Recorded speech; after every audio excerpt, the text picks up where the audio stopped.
مکۃ المکرمہ میں سرخ بالوں والا عسکر نامی اونٹ ظاہر ہوا، جس نے اپنے سوار کے ہمراہ خلیفہ مقتول کے خون کا بدلہ لینے کا پرچم اٹھایا ہوا تھا۔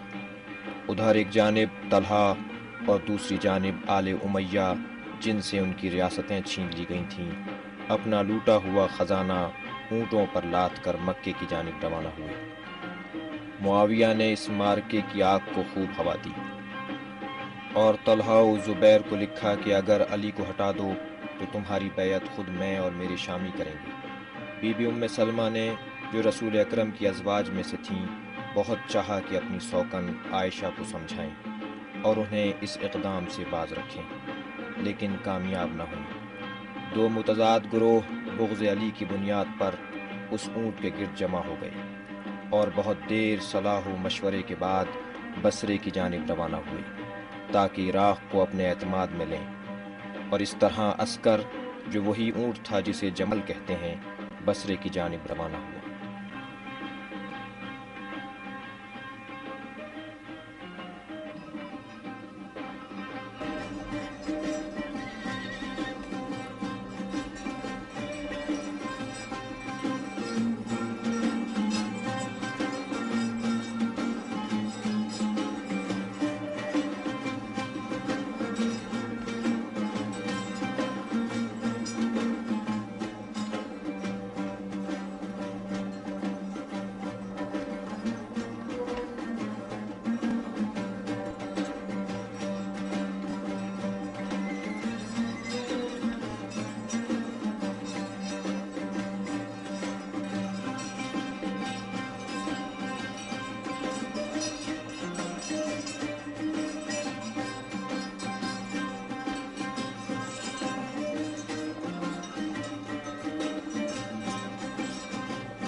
تمہیں کیا لگتا ہے مروان، کس کی دستار کا سرا خلافت کی تحت الحنک بنے گا؟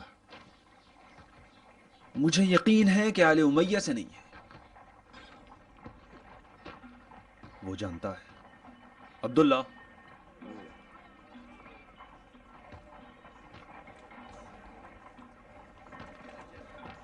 پیش نماز کون ہے عبداللہ؟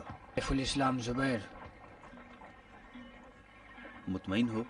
ہاں، اسے ہونا چاہیے۔ ہونا چاہیے؟ محمد،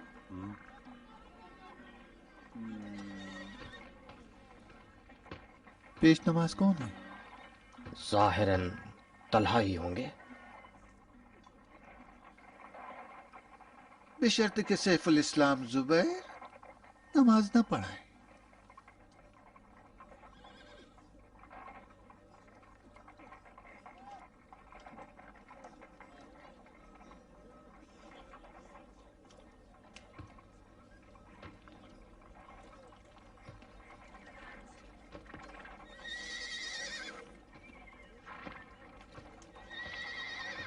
عبداللہ،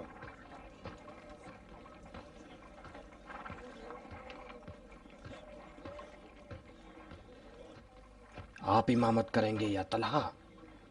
کوئی فرق نہیں۔ جو بھی پہلی نماز کی امامت کرے گا وہی خلیفہ ہوگا۔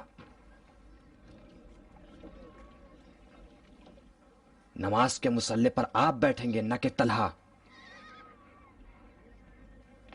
یہی محراب امامت آئندہ کے خلیفہ کی نشاندہی۔ لوگوں کو خلیفہ چاہیے تاکہ اس کی اقتداء کریں۔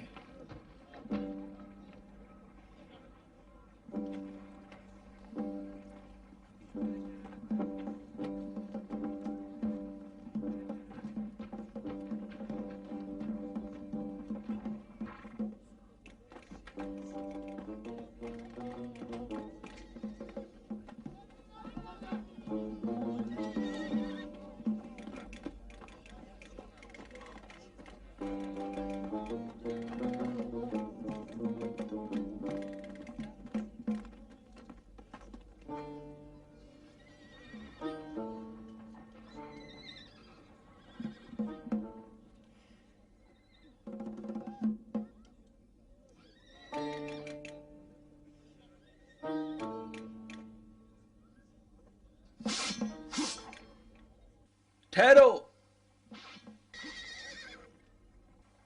ٹھہر جاؤ. اختلاف کی ضرورت نہیں ہے. ام المومنین عائشہ کا فرمان یہ ہے، نہ طلحہ نہ زبیر، عبداللہ ابن زبیر. لو بھائی ہم تو چلے. کہاں؟ کہیں بھی جہاں یہ لوگ نہ ہوں.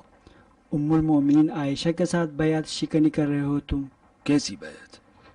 ان صفوں میں اگر تمہیں خدا نظر آ جائے تو میرا سلام پہنچا دینا. مومنین توجہ کریں، خلافت جیسے اہم منصب کو دو افراد کے سپرد نہیں کیا جا سکتا، اور چونکہ طلحہ اور زبیر دونوں بالحق والانصاف اس منصب کے حقدار ہیں، تو حق یہ ہے کہ دونوں خلیفہ کے ساتھ رہیں، اور آئندہ خلیفہ وہ ہوگا جو خلیفہ مظلوم کے خون کا انتقام لے سکے. بھائیو، پسر ابو سفیان نے علی کی بیعت سے انکار کر دیا ہے. امت مسلمہ کی مصلحت کی خاطر جہاں تک ہو سکتا تھا ابو الحسن نے اس کا لحاظ کیا، لیکن افسوس کہ بنی امیہ ان خونوں کے بدلے کا مطالبہ کر رہے ہیں جو ایام جاہلیت میں خود ان کی جہالت کی وجہ سے بہا. عربوں کا مقصد تھا کہ قرآن کے سائے میں برابری اور برادری کا معاشرہ قائم ہو، لیکن افسوس کی بات ہے کہ اس مقصد تک رسائی کی راہ اس سے کہیں طولانی تر ہو گئی ہے. لیکن نہ تو ہمیں اور نہ ہی قرآن و پیغمبر پر ایمان رکھنے والوں کو مایوس ہونا چاہیے. آخرت کی جنت کا راستہ دنیا کی جہنم سے گزرتا ہے. میں اس فرزند عرب گناہگار معاویہ کی وجہ سے ان لوگوں سے شرمسار ہوں جو اپنے جگر کے ٹکڑوں کو تلواروں کے حوالے کریں گے، اور ان ماؤں سے شرمندہ ہوں جن کی آنکھیں ہمیشہ کے لیے اپنے بیٹوں کے انتظار میں دروازوں پر لگی رہیں گی. شرمندہ ہوں ان نخل کے باغات سے جو خشک ہو جائیں گے اور ثمر نہ دے پائیں گے. یہ ہمارے دل کی آواز ہے اور ہمارے مولا علی کا درد دل. جو بھی علی کی ولایت سے دل لگا چکا ہے وہ کھڑا ہو جائے. ابا یزید کو مولا علی کا جواب تلوار ہے.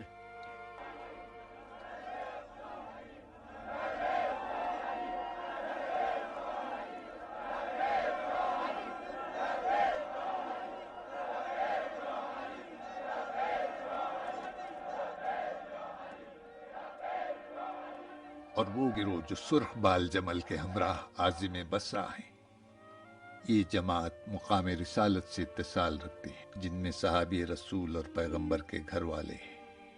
کاش وہ حقیقت کو قبول کریں. علی کی دلی خواہش ان کی توبہ ہے. انشاءاللہ وہ توبہ کریں.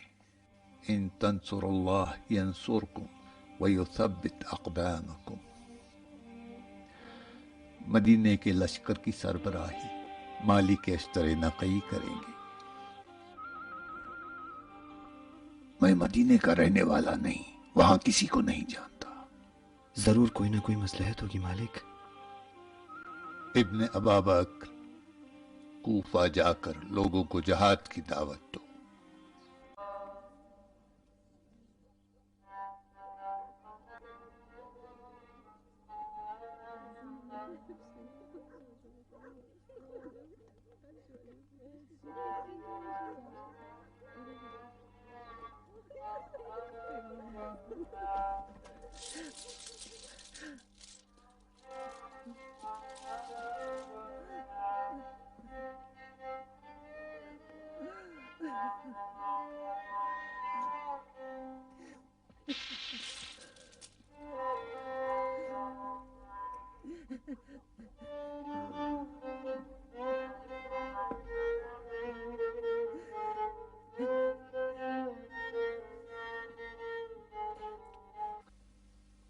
رو کیوں رہی ہو سردار؟ کچھ نہیں. تم اس کاروان کی ایک رہبر ہو. حیف نہیں کہ کتوں کے بھونکنے سے ڈرو. ڈر نہیں رہی.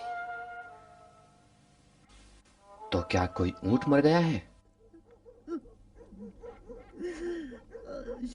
اسما کی قسمت کا اونٹ مر گیا. جس کا باپ یار غار، بہن ام المؤمنین، شوہر شمشیر دین اور بیٹا نائب خلیفہ ہو، اس کی منزلت تو آسمان سے بھی اونچی ہے. پھر کیوں ناشکری کرتی ہو ماں؟ میری بلند اقبالی نے مجھے درپدر کر دیا.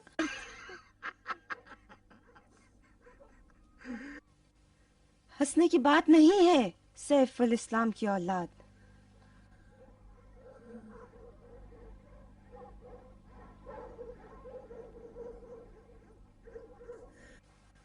وہ کیسی راتیں تھیں جب میں اپنے گھر کی مالکہ تھی. چولہا جل رہا تھا، میرے ارد گرد بچے تھے. سن، یہ زندہ کتے ہیں جو بھونک. اس کی فکر نہ کیجیے، بصرے میں زندگی کی چہل پہل ابھی باقی ہے. کہاں خیمے خواب بڑی بری آواز والے کتے ہیں.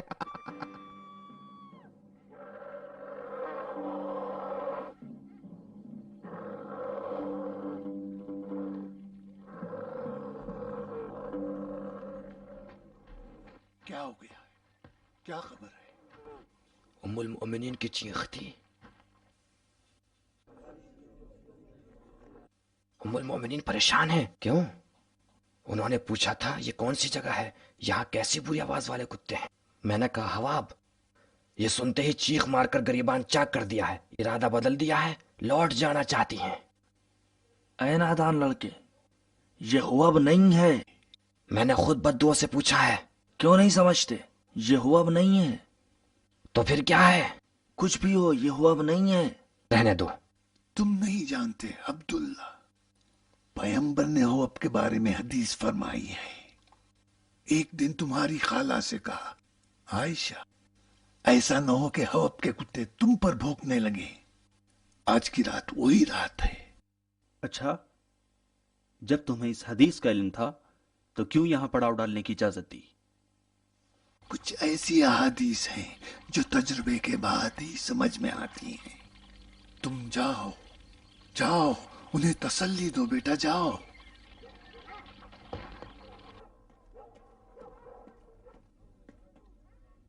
یہاں کیا ہو رہا ہے خلفائے مستقبل؟ مروان، لشکر میں یہ اعلان کروا دو یہ بصرے کی سرزمین ہے، یہ حواب نہیں ہے. جیسا آپ کا حکم.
اپنے اصحاب کے دھوکہ بازیوں سے افسردہ ہو.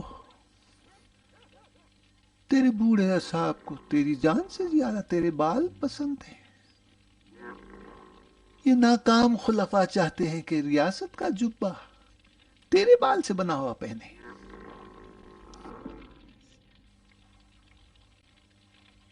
سن نسکر، ایک دفعہ بپھر کر اپنے سوار کو زمین پر دے مار تاکہ یہ قصہ ہی ختم ہو جائے.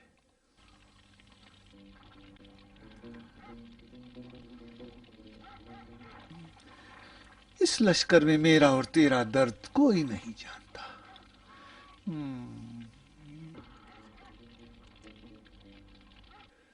تو آج میرا ہم پیالہ ہو جا عسکر.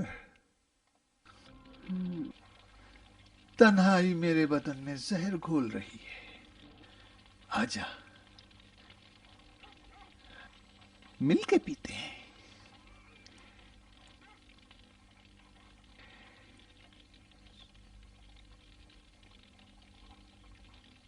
سکون روح کی دوا ہے عسکر.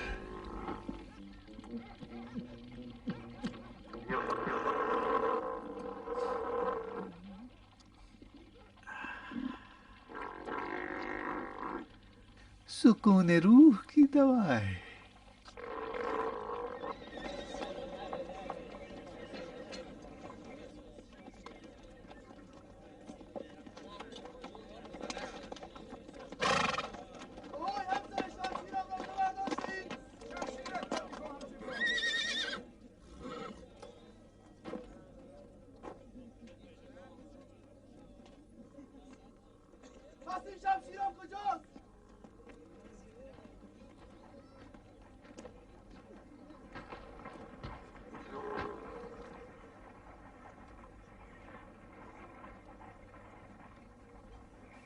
تم بصرے میں کیا چاہتے ہو؟ میں جو چاہوں خرید لوں گا. باغ، گھر، کاشانہ.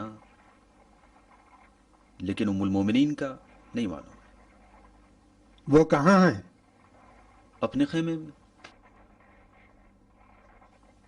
میں جا کر ام المؤمنین کو خبر دیتا ہوں. میں نے اس اونٹ میں تعجب خیز باتیں دیکھی ہیں. یہ کسی غیر مسلم کو اپنے اوپر سے نہیں دیتا. یہ سوائے جہاد کے کسی جنگ پر نہیں جاتا. بلبلاتا بھی ہے تو محض رضائے الہی کے لیے. اس کے بال متبرک اور سانس شفا بخش ہے. اس کی قدر پہچانو، اس کے غضب سے ڈرو. آئیں چلیے.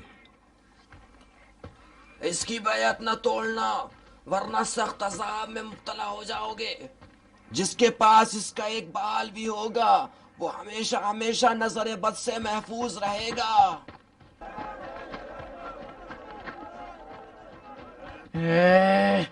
کیا کر رہے ہو دیوانے؟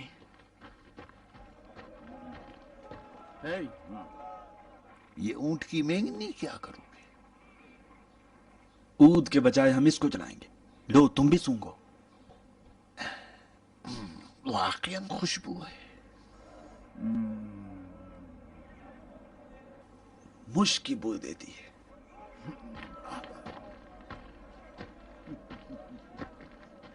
جب تک یہ بے وقوف ہمارے ساتھ ہے علی سے کیا ڈرنا ہے؟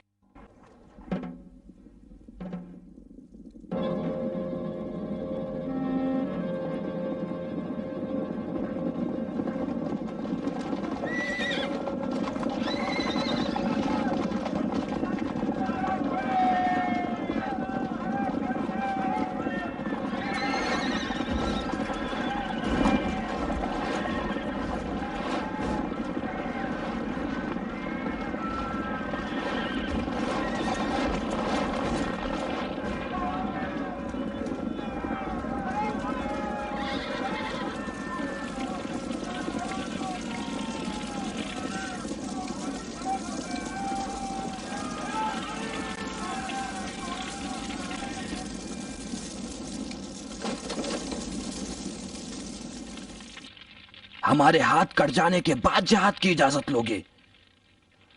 مالک، یہ لوگ نصیحت سے ماننے کے بجائے اور گستاخ ہو جائیں گے.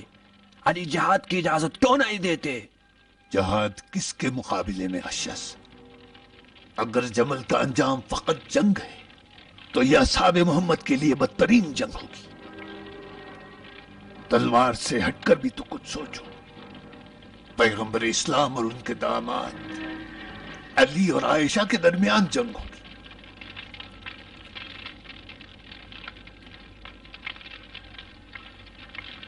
یہ شب جمل خمیس روحوں کی رات ہے جس نے حقیقت کا لباس پہن لیا ہے. کیا ہم اپنی حقیقت پر شک کریں مالک؟ بالکل نہیں.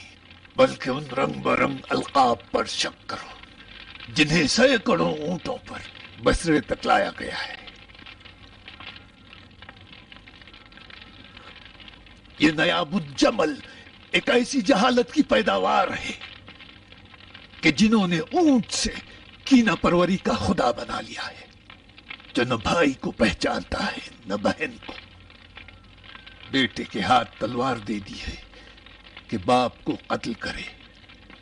جانتا ہوں، سب جانتا ہوں، ہم نادانستہ جمل نہیں آئے مالک۔ جس کا بھی ہاتھ یہ دل لرز جائے اس نے خیانت کی ہے۔ کوئی ایسا عذر پیش کرو کہ لشکر کانے ہو سکے۔ علی کے خیمے کی طرف جا کر دیکھو، دیکھو وہ کیسے خیانت کا شکار ہیں۔ علی خون کے آنسو رو رہے ہیں۔ آئے ہو ہم سب پر، ہم نے علی کو رلایا ہے، وائے علی کو رلایا ہے ہم نے علی۔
یہ جوان کہاں جا رہا ہے؟ علی کا فرمان ہے مالک کہ ان ظالموں کو کتاب خدا کی دعوت دیں، اسے مار ڈالیں گے۔ مالک، بابا نے اسے موت کی خبر دے دی، وہ خود اپنی خوشی سے گیا۔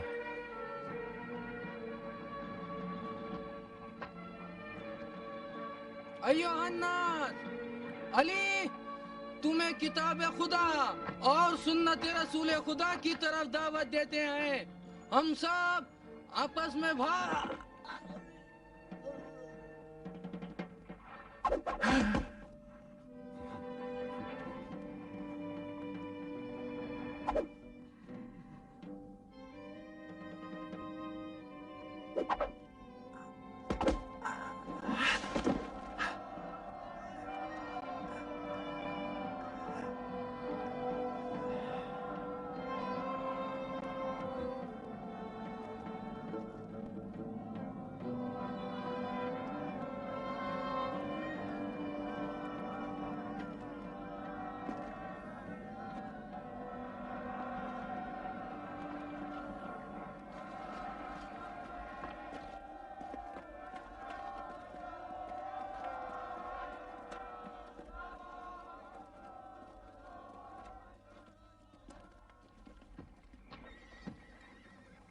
اب حجت تمام ہوئی۔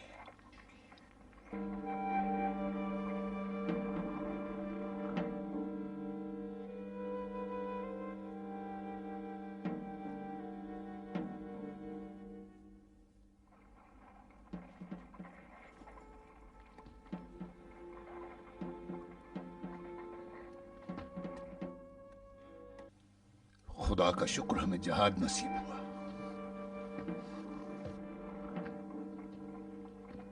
جب علی شدت درد سے اپنا گریبان چاک کر لیں تو سمجھو ان کی صلح کی امید ٹوٹ چکی ہے۔ اے کاش یہ لوگ علی کے درد دل کو سمجھتے مالک۔ نہیں نہیں محمد، ابھی نہیں. ازدیوں کو جندب جیسا اپنا حریف چاہیے.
بالآخر دمشق کے عیش پرستوں کے شوم ارادوں کو عسکر و جمل نامی اونٹ نے اپنے سر لے لیا، اور اس نے حضرت علی علیہ السلام کی شمشیر زنوں کے غیظ و غضب کے مقابل ناتوان ہو کر زانو ٹیک دیے، اور بصرے کا سورج خونبار حالت میں اپنے افق پر غروب ہو گیا.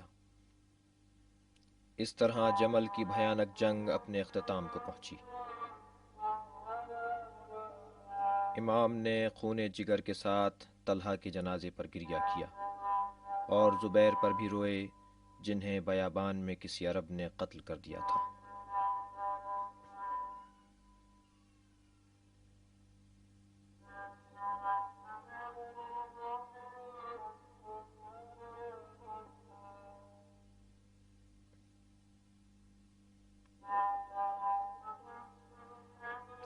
عسکر نامی اونٹ کو سامری کے بچھڑے کی طرح جسے حضرت موسیٰ کلیم اللہ نے جلایا تھا جلایا گیا، اور اس کی راکھ نہر میں بہا دی گئی تاکہ وہ سادہ لوح اور شتر پرست لوگ سمجھ لیں کہ یہ بد نصیب بت معجزہ دکھانے کے قابل نہیں ہے.